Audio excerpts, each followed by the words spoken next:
প্রকৃতপক্ষে সূচনা, কিন্তু পুজোতে এবার মন খারাপের পূর্বাভাস। কারণ আপনারা জানেন যে অক্টোবরের মাঝামাঝি পর্যন্ত বৃষ্টিপাত চলবে, কখনো ভারী কখনো বা মাঝারি বৃষ্টিপাত চলবে। কিন্তু তারই মধ্যে যেমনটা হাওয়া অফিস বলছে যে পঞ্চমী থেকে একেবারে দশমী পর্যন্ত প্রায় প্রত্যেক দিনই বৃষ্টি হবে। এই বিষয় নিয়ে আমাদেরকে আরো জানাবেন আমাদের সঙ্গে অয়ন রয়েছেন আমাদের প্রতিনিধি টেলিফোন লাইনে। অয়ন, অত্যন্ত আশঙ্কার খবর আলিপুর আবহাওয়া দপ্তরের, কারণ আন্দামান সাগরের ঘূর্ণাবর্ত আগামী 24 তারিখ বিকেল অথবা 25 তারিখ দুপুরের মধ্যে সময় একটি নিম্নচাপে পরিণত হতে চলেছে।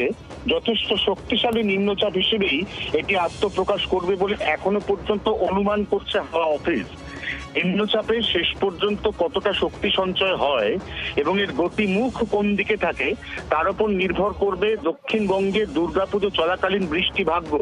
বৃষ্টি যে হবে এটা অবশ্যম্ভাবী, এটা একেবারে নির্দ্বিধায় জানিয়ে দিয়েছে আলিপুর আবহাওয়া দপ্তর। তবে একেবারে পঞ্চমী থেকে দশমীর মধ্যে কবে, কখন, কোন সময়, কোন জেলায় কতটা কম বা কতটা বেশি বৃষ্টি হবে এটা নিম্নচাপের গঠন প্রক্রিয়া সম্পূর্ণ না হলে বলা সম্ভব নয়।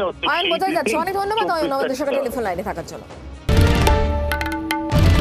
বাংলার আওয়াজ, বাঙালির আবেগ, জি 24 ঘন্টা।